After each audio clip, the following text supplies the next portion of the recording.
Bonsoir et merci de nous retrouver ici à Kaya, la région du Centre-Nord, pour la 20e édition de la Journée nationale du paysan. De Léo à 1993 à Kaya en 2017, la Journée nationale du paysan a fait chemin. Et aujourd'hui, les acteurs marquent une halte pour un bilan, au fin de lui trouver un format adapté pour la manifestation. Si au départ la manifestation servait de tribune pour les producteurs du monde rural d'échanger avec les autorités au sommet de l'État, au fil des ans, la Journée nationale du paysan est devenue un rendez-vous incontournable pour le monde rural dans notre pays. En 20 ans d'existence et d'organisation, la manifestation a-t-elle impacté le réel du développement agricole ici au Faso? Comment apprécier le degré d'atteinte des objectifs et le niveau d'opérationnalisation des engagements? C'est d'ailleurs le thème de cette édition, à savoir Journée nationale du paysan, 20 ans d'existence, bilan et perspective. C'est aussi autour de cette thématique que je reçois ce soir pour vous 4 invités. D'abord, M. Saïdou, M. Daouda Maïga, conseiller au ministère de l'Agriculture. Bonsoir. Également sur ce plateau, M. Bassiaka Dao, président en exercice de la Confédération paysanne du Faso. Bonsoir. Bonsoir. Également à ce débat, nous avons M. Daouda Kontoromde de la FAO. Bonsoir. Bonsoir. Et le président national de la Chambre nationale d'agriculture, M. Saïdou Ouedraogo. Bonsoir. Bonsoir. Bonsoir, messieurs, à tous d'être venus. Et alors, on va commencer par juste poser le décor. D'abord, au niveau du contexte et des objectifs de la manifestation, monsieur Daouda Maïga, au départ, est-ce que vous pouvez nous rappeler qu'est-ce qui a prévalu au contexte de la mise en place d'une telle manifestation? Merci, Monsieur Kindo. Mais avant de répondre à votre question et de parler du contexte et des motivations qui ont prévalu à l'instauration de la Journée nationale du paysan, vous me permettrez de vous remercier pour cette invitation sur le plateau de la TNB pour partager à l'occasion de ce moment fort de la Journée nationale du paysan en sa 20e édition 2017. Et je parlerai au nom donc du président du comité national d'organisation qui est le ministre de l'Agriculture et des Aménagements hydrauliques, qui est accompagné par ses collègues, l'ensemble de ses collègues en charge du développement rural, à savoir le ministère en charge des ressources animales, le ministère en charge de l'environnement, le ministère en charge de l'eau et le ministère en charge de la recherche scientifique. Donc c'est au nom donc de ce comité national que je prends donc la parole en tant que président de la cellule de coordination pour cette 20e édition. Alors, pour rappeler le contexte, vous n'êtes pas sans savoir que notre pays, depuis le début des années 90, est passé par la phase des programmes d'ajustement structurel avec donc le ralentissement des investissements sur un certain nombre de secteurs porteurs dans notre pays et pour l'économie de notre pays. Et en plus donc de ces programmes d'ajustement structurel, il y a d'autres facteurs naturels comme les années successives de sécheresse, les changements climatiques qui ne facilitaient pas l'avènement, en tout cas, d'une sécurité alimentaire et nutritionnelle dans notre pays.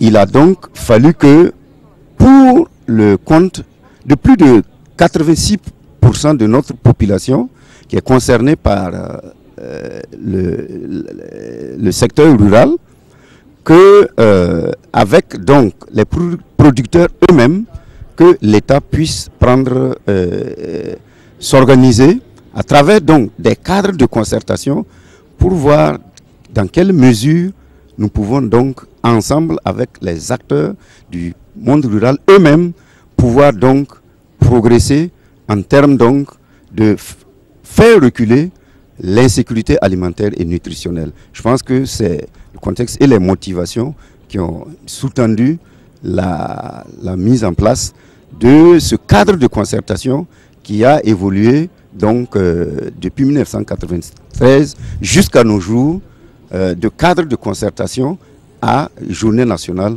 du paysan. Oui, M. Bassiaka Dao, est-ce qu'avant cette institutionnalisation de la Journée nationale du paysan, depuis Léo en 1993, est-ce qu'il existait déjà un cadre où les producteurs dans le monde rural pouvaient avoir les gouvernants en face avec qui échanger de leurs préoccupations? Et vous, au niveau du monde rural, en venant à cette rencontre de Léo, quels étaient vos objectifs? Bien. Avant Léo, il faut se dire la concertation entre les décideurs politiques et les agriculteurs a commencé bien avant Léo.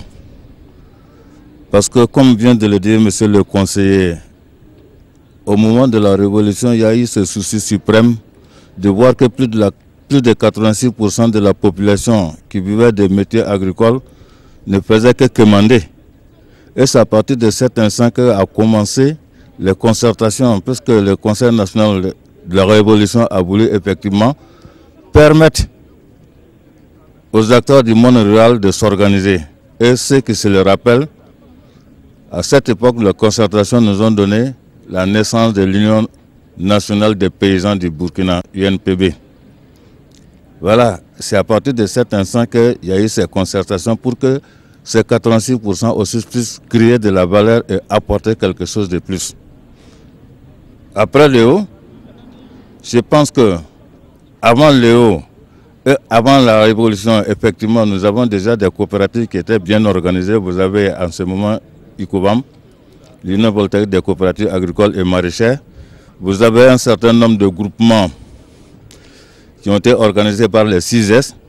Toutes ces organisations déjà existaient. Mais après Léo, après 1990, sous la pression de la Banque mondiale et des FMI qui ont obligé les États africains à se désengager du secteur productif de l'agriculture, à partir de cet instant, les décideurs politiques ont donné pouvoir quitus aux organisations paysannes de se prendre en charge et de gérer les affaires qui étaient communément gérées par l'État, c'est-à-dire la formation, l'appui conseil, l'approvisionnement en intrants. Et quand on revient à cette période, c'est à cette période effectivement que les organisations professionnelles réunies autour de ICOBAM et de la FNGN, on a commencé des concertations. Et ces concertations nous ont amenés à l'initiative de Dédou, qui a donné naissance à la FENOP. Et au moment de ces concertations, effectivement, c'est à cette période effectivement qu'il y a eu la journée de l'IAM à Léo.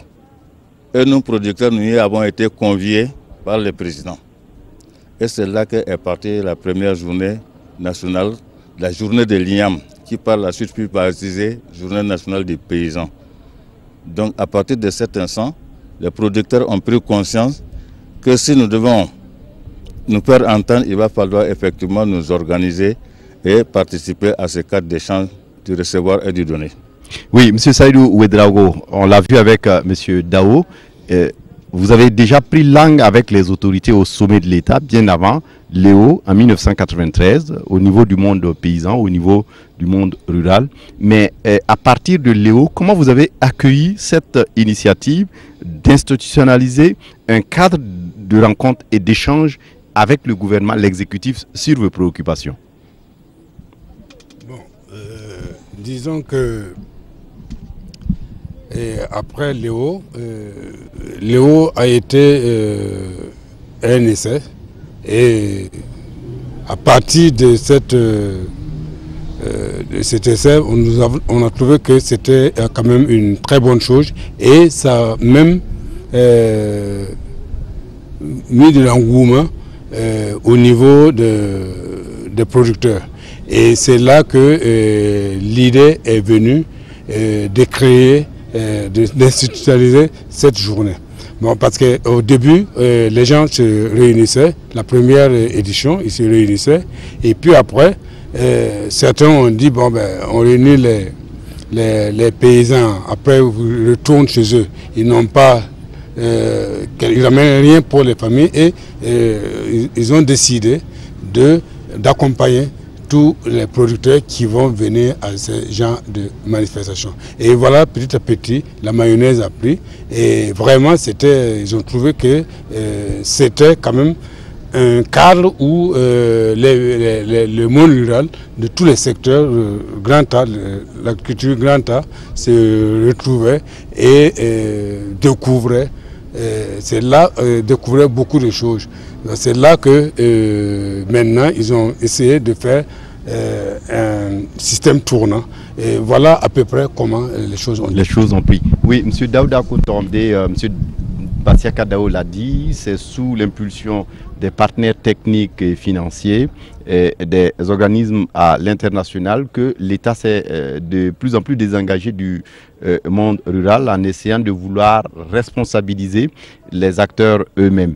Et avec l'institutionnalisation de ces cadres d'échange au niveau des partenaires techniques et financiers, comment vous avez accueilli cela et comment vous l'appréciez aujourd'hui? Merci. Je voudrais, avant de répondre à votre question, souligner et compléter ce que les uns et les autres ont dit, notamment le président, en rappelant le contexte des années 90, qui était marqué par les programmes d'agissement structurel et le désengagement de l'État. Ce qui prenait aussi de court les différentes organisations professionnelles agricoles par rapport à ce désengagement. Et donc, ce désengagement avait implicitement des mesures économiques, ce qui imposait qu'il y ait des discussions, des dialogues par rapport à cette responsabilisation brusque et qu'on donnait aux producteurs. Donc, la concertation s'est accentuée, sinon que ça s'est accéléré. Et plus spécifiquement, le président Dao est là, la FAO très tôt a conçu un programme de coopération technique pour accompagner la coopération paysanne du Faso, pour leur permettre de participer efficacement au dialogue sur ces mesures politiques, ces mesures économiques. Et plus tard, avec toujours le programme de coopération technique et à la demande du gouvernement et des organisations professionnelles, nous avons apporté une assistance pour la mise en place des chambres régionales d'agriculture qui sont aujourd'hui effectives.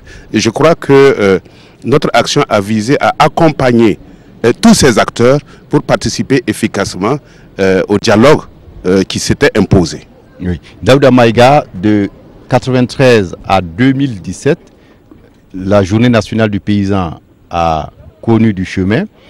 On a d'abord flotté pendant quelques années avant d'avoir cette forme d'organisation tournante que nous avions. Et comme tout début difficile, la Journée nationale du paysan également est passée par là. Et aujourd'hui, avec véritablement l'institutionnalisation des thématiques dans les célébrations, est-ce que vous, en tant qu'organisateur principal de cette manifestation, vous pensez que un pas a été franchi? Oui, un pas important, j'allais dire, parce que peut-être que nous reviendrons plus tard, si l'occasion se présente, sur les importants acquis. Et le fait qu'effectivement, cette journée nationale du paysan ait été effectivement institutionnalisée parce que, à moins que ma mémoire ne flanche, de 1993 à 2017, il y a eu uniquement 2 périodes entre 94 et 93 et 96. Après l'édition de 93, c'est en 96 que la prochaine édition a eu lieu. Entre 2004 et 2006, l'édition de 2005 n'a pas eu lieu. Donc, ça veut dire que le fait qu'il y ait cette continuité dans l'organisation de la JNP, cette continuité est un des acquis majeurs aujourd'hui de cette manifestation d'importance pour l'ensemble du monde rural, qu'il soit public ou du secteur privé rural ou des organisations de producteurs. Et on a également l'institutionnalisation des thématiques.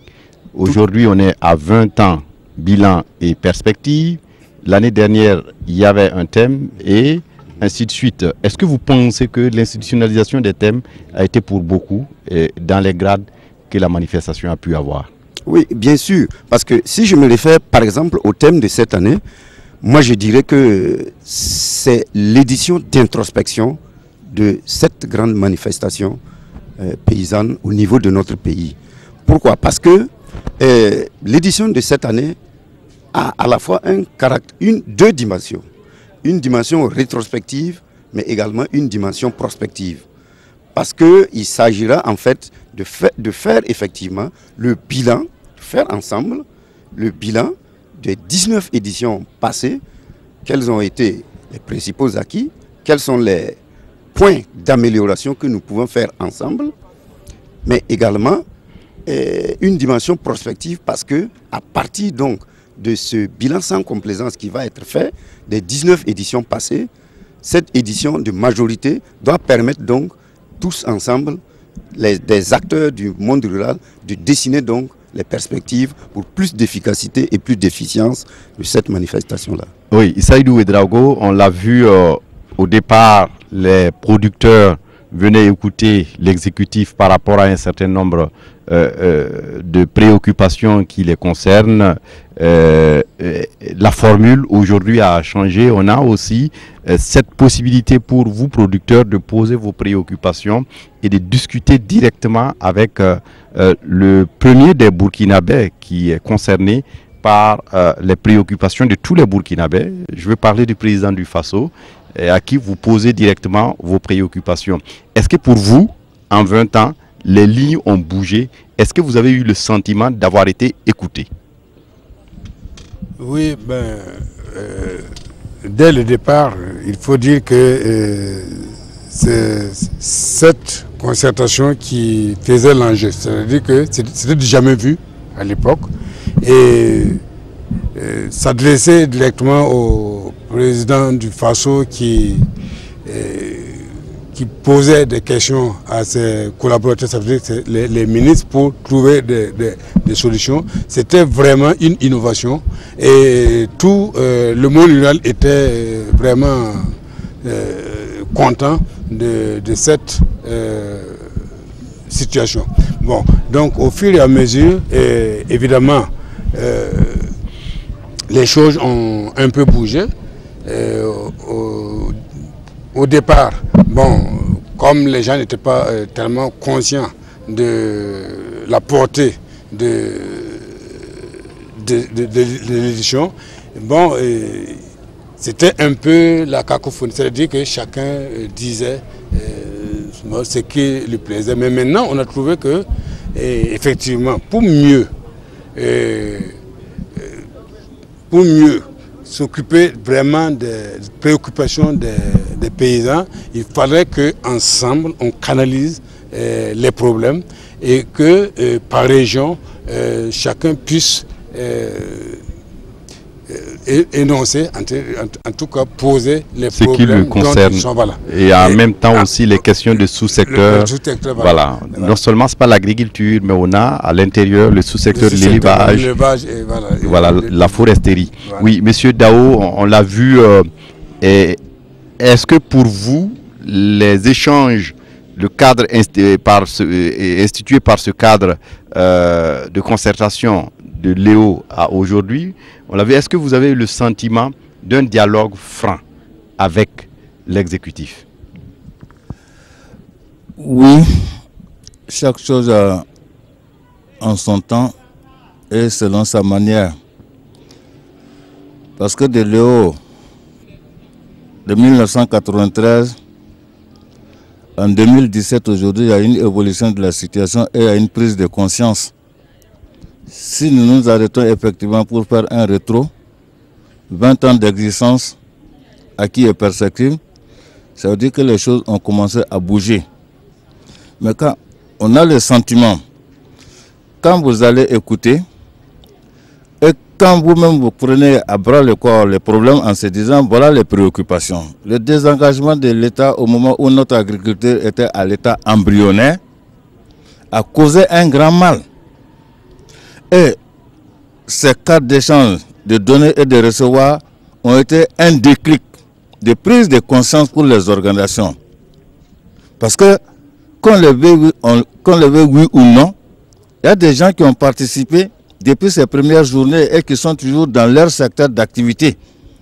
Cette prise de conscience a permis à ces acteurs-là de dire nous ne devons plus venir à une fête, mais nous devons venir effectivement avec des préoccupations réelles. Et ces préoccupations s'articulent autour des missions qui étaient jadis dévolues à l'État. Donc, ce cadre a effectivement permis aux acteurs du monde rural et aux décideurs politiques qu'on puisse faire des petits pas. Et ces petits pas aujourd'hui commencent à s'allonger. Donc, dans ces échanges, on donne, on reçoit, donner. Voilà ce que j'ai comme préoccupation. Nous n'avons pas un mécanisme d'approvisionnement en intrants, nous n'avons pas d'équipement, nous n'avons pas accès au crédit, nous n'avons pas ceci, nous n'avons pas accès au marché, la transformation. Nous donnons. En retour, le décideur politique a écouté. Ce qu'il peut donner, il le donne. Même de plus, comme je l'ai dit, étant que la situation évolue et que les mentalités même de 1993 à aujourd'hui ont évolué. 1993, vous n'avez pas de bachelier en agriculture, vous n'avez même pas de brevetés en agriculture. Mais aujourd'hui, en agriculture, vous avez des maîtrisards, des LMD. Ça veut dire que la prise de conscience, le cadre a permis à tous ces acteurs-là de prendre conscience de l'enjeu pour lequel nous nous retrouvons. L'enjeu auquel nous nous retrouvons, M. Kontoromde. Oui, je voudrais dire que effectivement, avec le temps, l'évolution a été progressive, tenant compte du contexte et de préoccupations. Il y a, comme vous l'avez mentionné, les thématiques. Effectivement, on arrive à un stade où on choisissait un thème technique. Si je prends les fosses fumières, si je ne m'abuse, c'était en Dorola, toute l'année, les acteurs se sont concentrés à mettre en place des fosses fumières pour améliorer la fertilité des sols avec l'accompagnement de l'État, mais également des partenaires que nous sommes, parce que c'est un engagement qui est pris. C'est pour vous dire que par la suite, on est arrivé au stade où les producteurs prennent des engagements. Le gouvernement prend des engagements. Et dans cette évolution, les producteurs ont appris à s'assumer. Et en s'assumant, ils ont essayé de s'organiser à l'intérieur pour bien porter leur message et le défendre. Mais en même temps, comme il a été dit, l'agriculture a évolué. Il y a toujours l'agriculture familiale qui est la plus importante qu'on ne doit pas ignorer, avec ses préoccupations. Mais de nouveaux acteurs sont venus, avec aussi leurs préoccupations. Donc, je pense que cette évolution n'est pas à ignorer et on se réjouit aujourd'hui que cette dynamique de la Journée nationale du paysan a permis d'avoir, au niveau des acteurs, une prise de conscience, mais également être comme une force de proposition. Parce qu'elle ne vient pas simplement dire j'ai tel problème, j'attends. Elle propose. Et je pense que c'est des aspects très positifs et qui comptent dans les acquis. Oui, Daouda Maïga, au niveau du gouvernement, cette volonté de responsabiliser le monde rural par rapport à ces enjeux, par rapport à ce qui le préoccupe, on l'a vu de part et d'autre des intervenants, des lignes ont commencé à bouger. Est-ce que au niveau du gouvernement, vous avez déjà identifié certainement des lignes qui ont bougé? De quel degré? Oui, bon, peut-être pour le degré, ça va être assez fastidieux de les énumérer, mais je dirais tout de suite à la suite du président Dao et du président du Sénat que effectivement les lignes ont bougé parce que, en fait, quand on se réfère même à la quintessence même de la Journée nationale du paysan, je pense que la Journée nationale du paysan est le produit, est la résultante à la fois d'une volonté politique très clairement affichée, mais également d'une adhésion sans faille des producteurs eux-mêmes. La GNP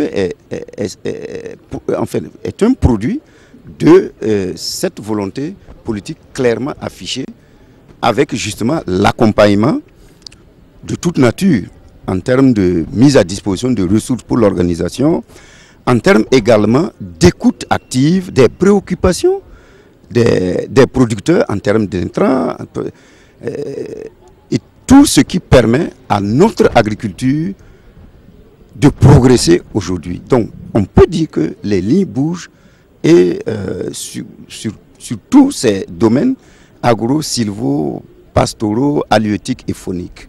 Et est-ce que vous pouvez nous dire concrètement, au niveau du gouvernement, qu'est-ce que vous pouvez dire que vous avez pu faire pour le monde paysan à l'issue de ces concertations? Je prends par exemple l'appui pour l'acquisition des intrants.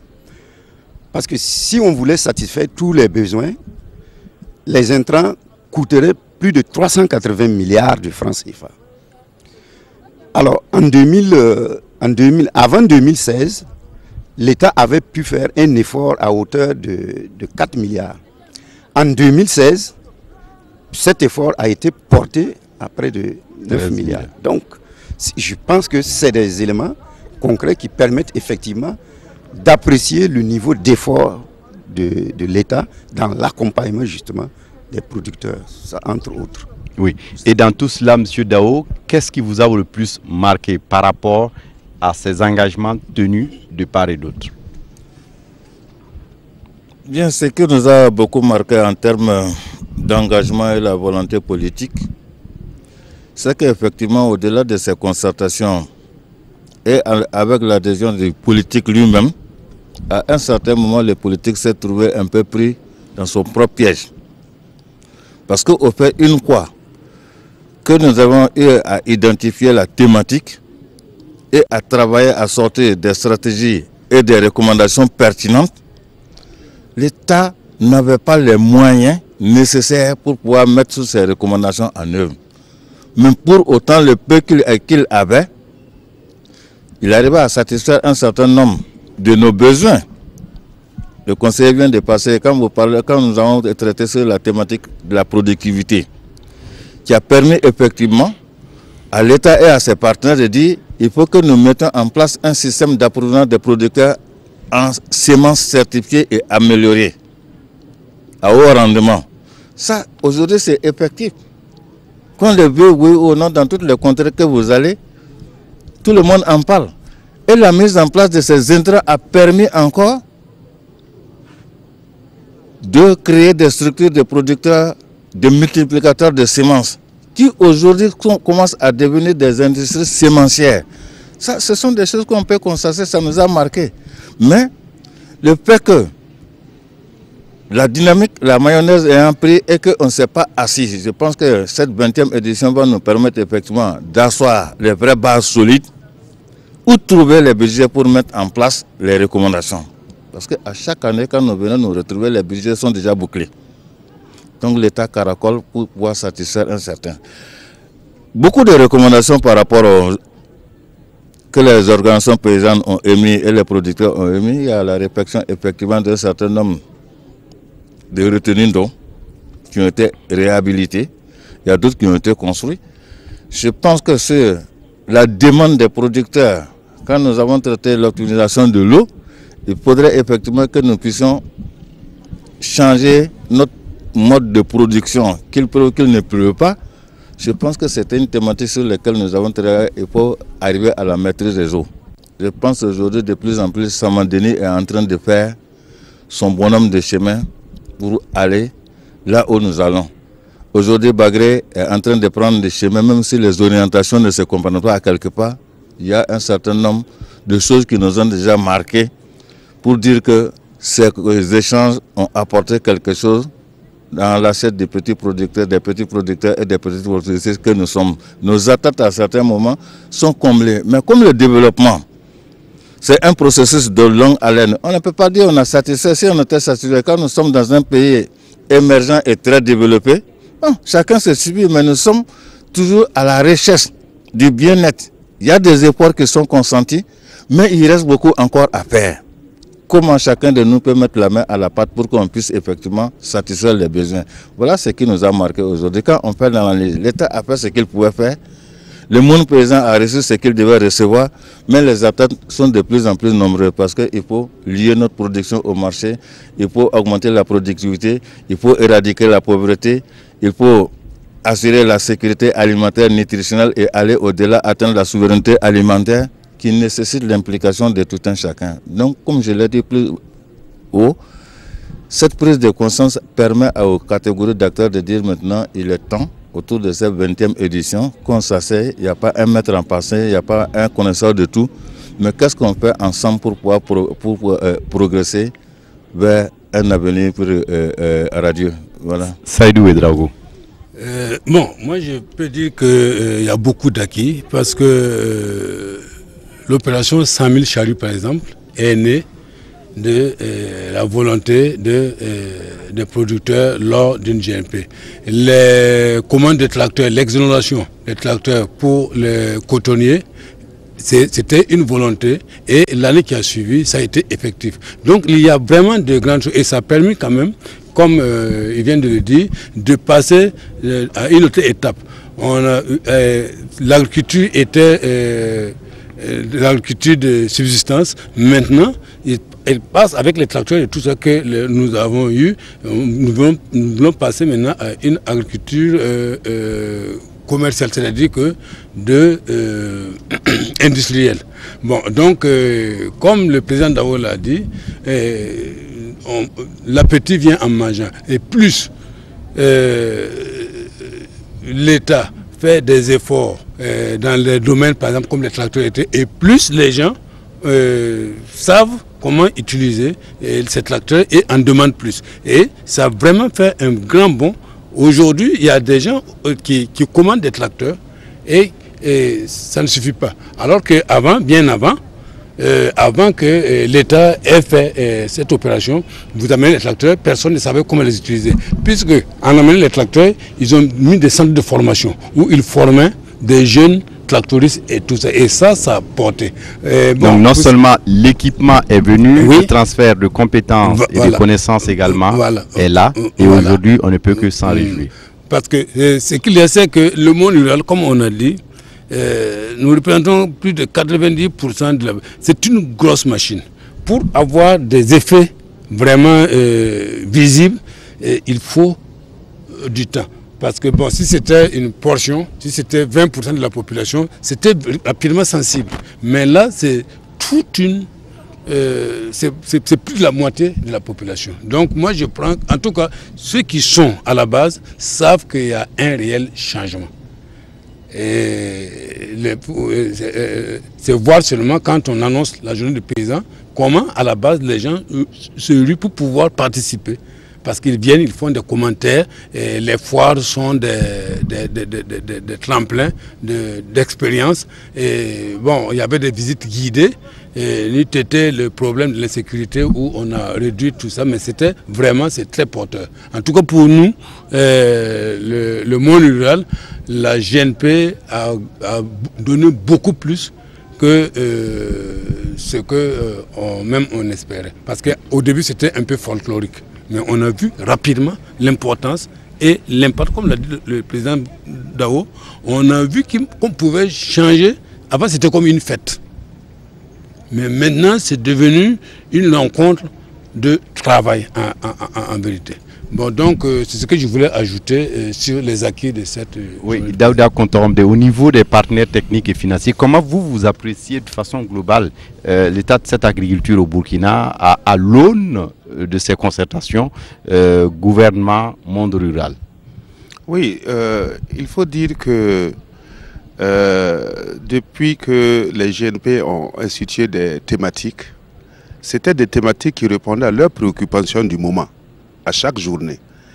Et au niveau de ces thématiques, jusqu'au moment où on parle, ils continuent à travailler. Parce que, comme quelqu'un l'a dit, le processus n'est pas en une campagne, c'est sur plusieurs campagnes. Le nombre d'acteurs ne sont pas au même niveau. Et donc, les différents thèmes continuent à être mis en œuvre. Et sur le plan technique, ça a permis d'obtenir beaucoup de résultats. Un des aspects que je peux schématiser, c'est qu'au départ, tout le monde, c'était l'augmentation de la production. Puis la productivité. Puis après, des problèmes de transformation se sont posés. Puis la diversification. Aujourd'hui, quand vous faites un tour à l'exposition, vous voyez des produits transformés en sachets et des produits divers. à chaque étape d'évolution, se posent les problèmes de cette étape. Et c'est pour ça que la GNP va toujours continuer à être un cadre de réflexion, un cadre de proposition, de discussion et d'échange pour trouver les formules qui conviennent. Et de nos jours, je pense que les problèmes qui se posent aux acteurs et au secteur rural, c'est plus les services. Comment les différents services peuvent accompagner les acteurs par rapport à leurs besoins. Au niveau du financement, ils l'ont mentionné. Je pense que la mise en place d'une banque agricole a été pendant longtemps développée au niveau des GNP. Il y a aujourd'hui un potentiel de connaisseurs, d'experts qui peuvent offrir des services, que ce soit au niveau de la fertilisation, au niveau de l'emballage, au niveau de la transformation, au niveau de l'agroalimentaire, pour accompagner. Et ce sont ces services-là qu'il convient qu'on trouve la formule pour promouvoir. Et dans tous les cas, les GNP ont démontré que c'était vraiment un lieu de discussion, d'engagement et de contrat. Malgré tout, Daouda Maïga, l'arbre ne doit pas cacher la forêt, même si l'arbre se trouve dans la forêt.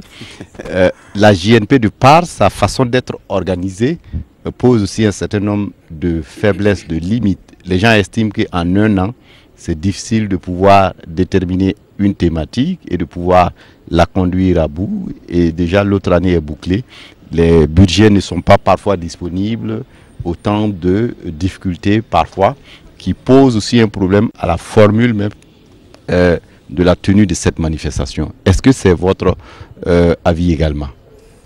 Oui, je disais tantôt que l'édition 2017 de la JNP, pour moi, c'est l'édition d'introspection qui doit nous permettre de mettre la lumière sur effectivement un certain nombre d'insuffisances pour ensemble réfléchir à quelle formule, quelle solution idoine pourrons-nous ensemble, avec l'ensemble des acteurs du monde rural, pouvoir donc faire des propositions pour une meilleure efficacité et une meilleure efficience. Je vais peut-être prendre juste un aspect qui me semble devoir pouvoir faire l'objet de réflexion pour amélioration. C'est par exemple la mise en œuvre et le suivi des engagements et des recommandations qui sont pris. Par exemple, actuellement, entre deux JNP, il n'y a pas formellement une structure dédiée pour, par exemple, prendre en charge ces recommandations et ces engagements et d'en suivre la mise en œuvre pour que l'évaluation soit la plus conséquente possible. En amont, parfois même au moment où on fait le bilan, parce que pour pouvoir faire une évaluation conséquente, il faut faire des recommandations assorties d'indicateurs donc qui sont évaluables plus facilement à l'aval. Actuellement, il me semble que de ce côté, il y a beaucoup de choses à améliorer. Ne serait-ce que pour prendre, par exemple, ces aspects, je pense que effectivement, la 20e édition est une édition qui est ouverte à toutes ces réflexions-là pour voir quelle formule, quel format cette JNP devrait donc requérir pour nous permettre donc d'espérer, de tendre vers l'excellence, de tendre vers la performance, de tendre vers plus d'efficacité et plus d'efficience. Oui. Saïdou Ouedraogo, si on doit améliorer pour avoir un format adapté comme le suggère Daouda Maïga, pour vous, quel peut être l'essentiel sur lequel on doit réfléchir? Je pense qu'il y a deux visions, il y a deux hypothèses. D'abord, il vient de dire qu'il n'y a pas de suivi entre deux GNP, ce qui est juste. Et pour cela, il faut peut-être créer une structure qui pourrait suivre les recommandations ou les engagements, par exemple, que les producteurs prennent par rapport aux décideurs. Et en ce moment, il se pourrait que si on met une structure qui arrive à suivre, on peut garder peut-être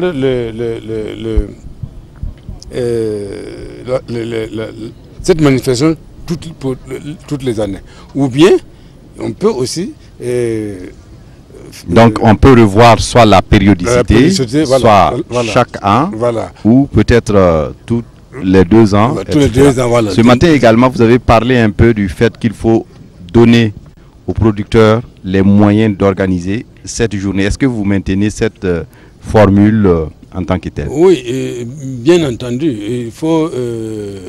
vous savez, c'est comme je l'ai toujours dit, à Tinkoro, je l'ai dit et puis je le répète, le monde rural est assez complexe. Et les gens ont tendance à penser, ils font une confusion entre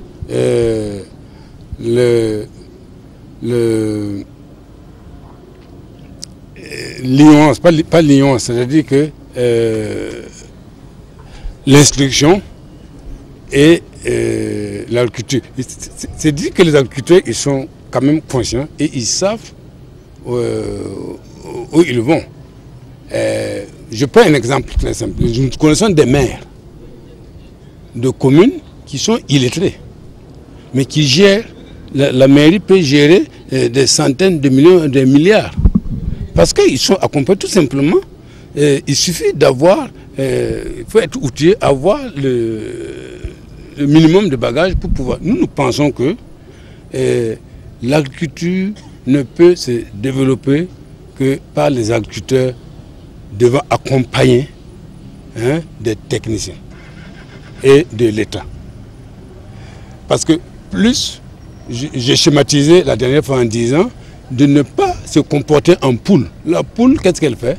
Elle arrive, elle gratte, les poussins viennent picoter et la poule va devant encore, commence encore à picoter. Donc il faut qu'on suive. C'est mieux de les mettre devant, nous canaliser. C'est-à-dire que nous ne voulons pas remettre tout sur nous, mais seulement nous apprendre à mieux nous prendre en charge, comme fait la canne. Il met les caneteurs devant et un canetteur qui veut aller là, il ramène. Et c'est comme ça qu'on peut nous éduquer. C'est pas vouloir, quand on dit ça, les gens pensent que on veut tout gérer. Non, c'est pas ça. C'est-à-dire que quand on va négocier, on est à côté, nous aussi on écoute parce qu'on apprend. C'est en forgeant qu'on devient forgeron. Mais quand vous faites toujours tout à la place de quelqu'un, même si la personne personne ne comprend pas, ne prend pas conscience des efforts que vous-même vous faites. C'est un peu ça. C'est comme je disais, on s'est rencontrés tout de suite, j'ai dit, vous portez quelqu'un au dos. Vous courez, la personne au dos dit, tu ne cours pas assez. Tout à fait. Et vous avez schématisé également en citant Nelson Mandela, qui estime que tout ce qui se fait sans vous, même si c'est dans votre intérêt, peut se faire contre vous. Oui. Bassia Kadaou, pour vous, la responsabilisation des producteurs dans l'organisation de ce type de concertation est essentielle, mais il faut aller plus loin. Plus loin. Et 3 fois encore plus loin. Parce qu'il ne faut pas qu'on se flatte, qu'on se leurre. Quand vous prenez le volet agriculture du PNDS,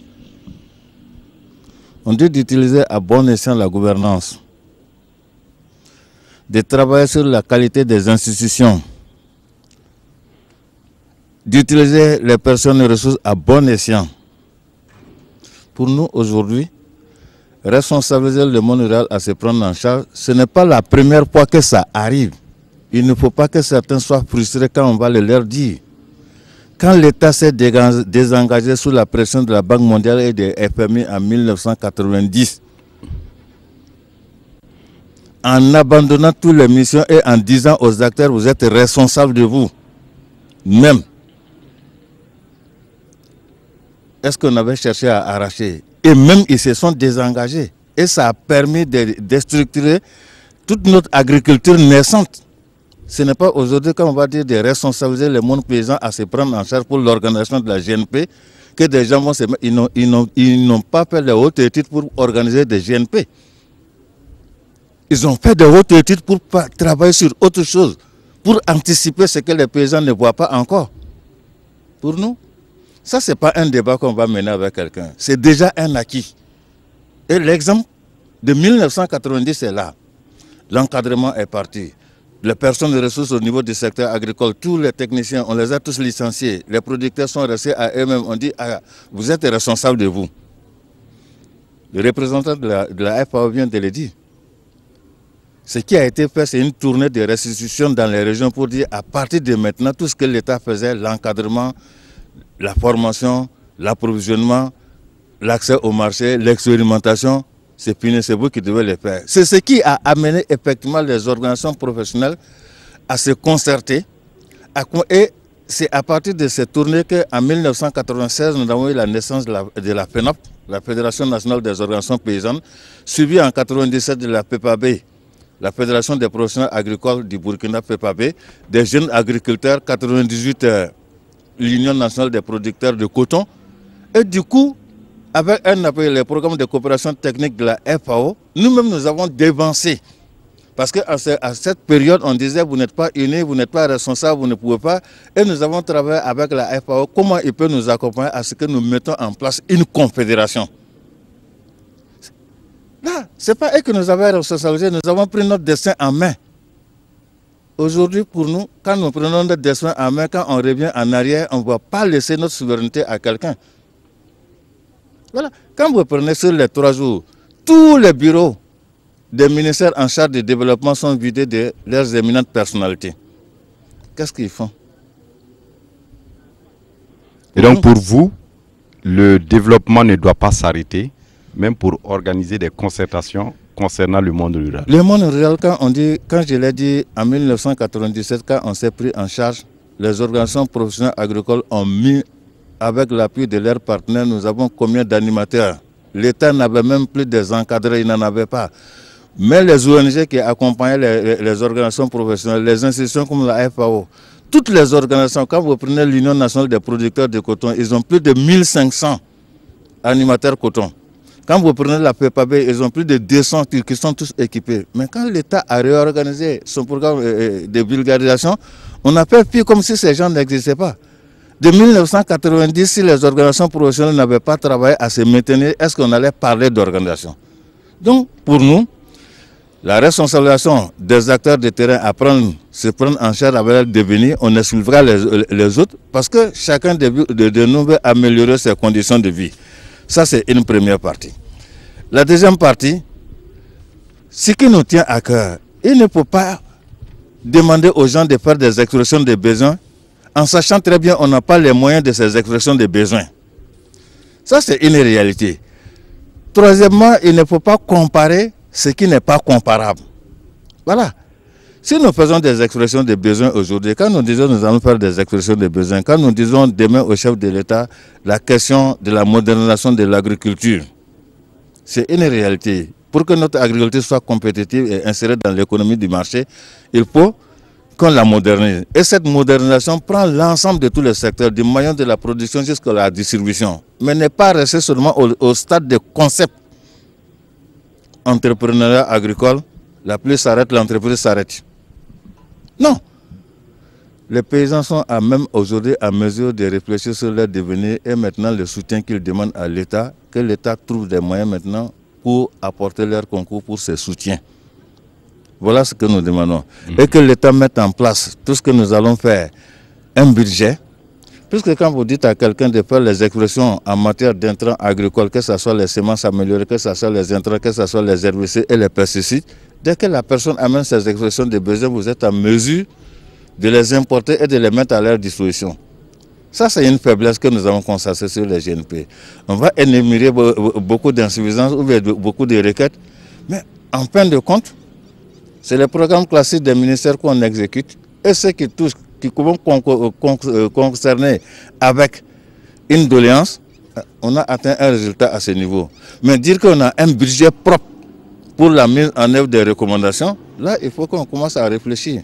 À ce stade, on ne peut pas être des lépreux pour dire que à chaque fois les autres vont donner. Mais nous sommes tous des contribuables. Et aujourd'hui, le secteur agricole, quelle est sa part de production et de richesse au niveau du Burkina? Ils le savent mieux que nous. C'est que les 86% de la population la produisent. Même si on ne les valorise pas en termes, ils savent très bien, sans ce secteur-là, on n'avance pas. Donc ce secteur-là, moi je l'ai déjà dit, celui qui investit dans les morts pour les ressusciter, si tu ne lui fais pas confiance, tu n'as pas confiance en soi. La semence est déjà morte. Une fois quand vous produisez de la semence, elle est vivante. Et à un certain moment, elle se dessèche. Et vous prenez le courage encore de le reprendre en ce moment, c'est une graine morte. Et vous l'ensemencez et vous investissez dedans.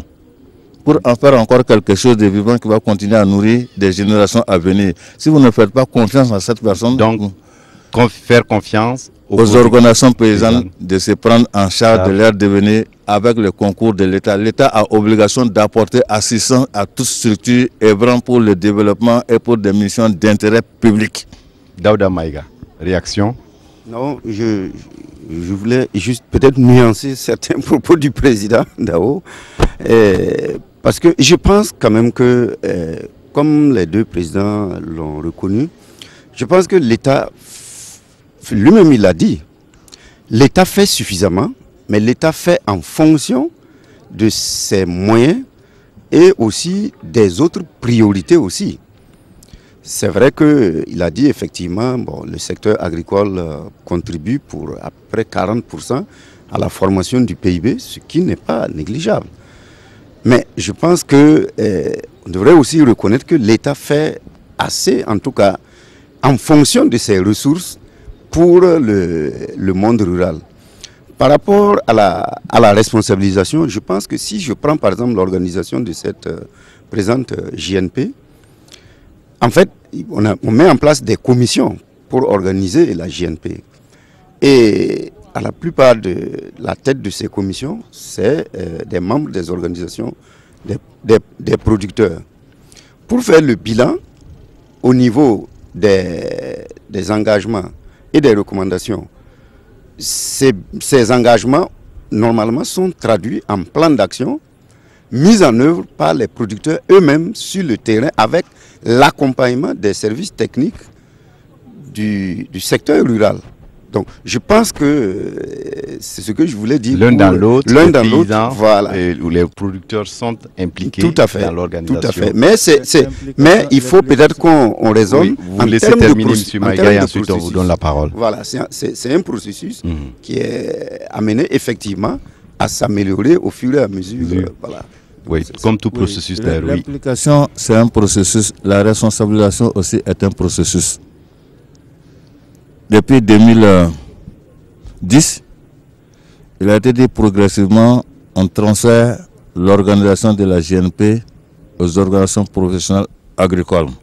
2010 à 2017, je pense que ça, on est arrivé à ce stade. Quand on dit impliqué, je suis d'accord. Ce que les conseillers disent, je ne sais pas. Pour vous, ce n'est pas effectif.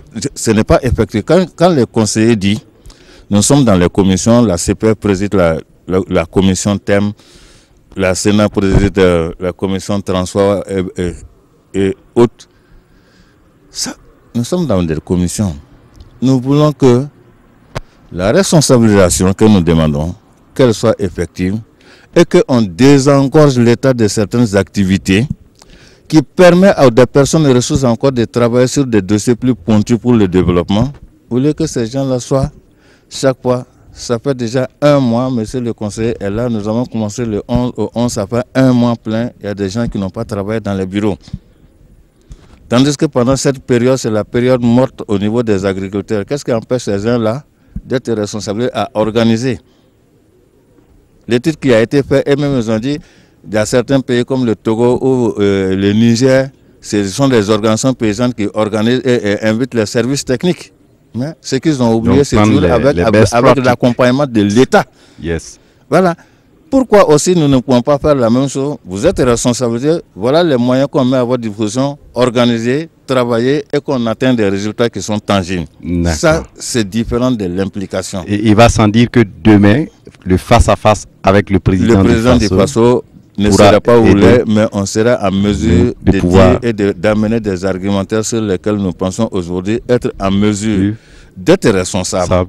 Parce que si des pays sont venus s'inspirer de notre expérience, nous qui avons commencé ces journées et que la FAO a ventilé en toute l'Afrique et même au-delà de nos frontières, si nous sommes toujours en arrière, concédez. Quand ton affaire est grand là, tu lui donnes sa part de responsabilité, toi tu continues à travailler pour d'autres aspects. Ce n'est pas les seules organisations sur lesquelles nous travaillons. Aujourd'hui, notre agriculture est butée au programme de transformation des produits agricoles. Tout à fait. Et le stockage de ces produits agricoles aujourd'hui, c'est une nécessité. Où sont nos éminents chercheurs? On doit travailler sur ça. Donc, si tous ces éminents chercheurs viennent, on organise la journée nationale des paysans, La journée nationale des paysans est un cadre d'expression de donner et de recevoir qui permet aux décideurs de prendre en compte les préoccupations légitimes de chaque catégorie d'acteurs. Les éleveurs ont besoin d'eux. Les apiculteurs ont besoin d'eux.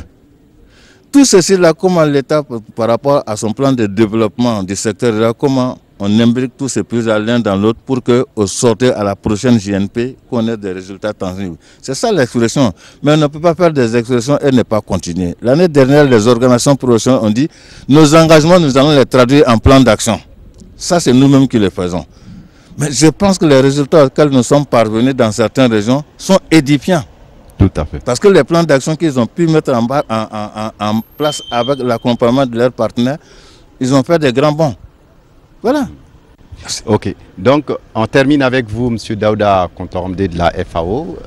On est en train de discuter d'un format plus adapté à la journée nationale du paysan. Journée nationale du paysan, concept que vous avez contribué à promouvoir de par les frontières du Burkina Faso. Une appréciation avant qu'on ne conclue avec cette émission. Oui, je dirais que nous sommes surtout à l'écoute. À l'écoute de la réflexion, des discussions sur la formule, moi je dirais, parce que quand on parle de format, on a tendance à oublier le contenu. Ce n'est pas seulement le format, mais c'est le contenu même. Et disons tout le dispositif organisationnel, je crois savoir qu'il faut repenser. Donc je dirais que le thème de cette GNP n'est que le début de la réflexion pour arriver à la formule qui conviendrait aux différentes parties. Et je pense que c'est dans cette dynamique qu'on va s'inscrire et continuer à soutenir ce qui a prévalu à la Journée nationale des paysans, qui est le dialogue, la concertation, la discussion. Et je pense qu'avec l'engagement, la volonté des uns et des autres, on va trouver une formule qui soit la formule qui permette, comme le représentant de la FAO l'a dit ce matin, aux acteurs du monde rural d'être au niveau de la mise en œuvre du PNDS des acteurs qui comptent. Et je crois que c'est ça la finalité. Quelle que soit la formule, la finalité, c'est le bien-être des populations, c'est la sécurité alimentaire, c'est la lutte contre la pauvreté. Merci à vous. Merci à Daouda Maïga, conseiller technique au ministère de l'Agriculture, d'être venu pour ce panel. Merci à Seydou Ouedraogo, président national de la Chambre nationale d'agriculture. Merci à vous également, Daouda Kontoromde, représentant de la FAO, d'être venu. Merci à vous, Bassiaka Dao, président en exercice de la CPF, la Confédération paysanne du Faso. Voilà, aujourd'hui nous avons discuté de 20 ans de JNP, quel acquis. Merci à vous pour votre attention et à demain pour d'autres sujets. Je rappelle que le face-à-face avec le président du Faso, entre les producteurs et le président du Faso, a lieu demain, et ici même à la salle polyvalente de Kaya, sur le coup de 10 h, et c'est une cérémonie qui est retransmise en direct sur les antennes de la RTB. Merci pour votre attention et à demain.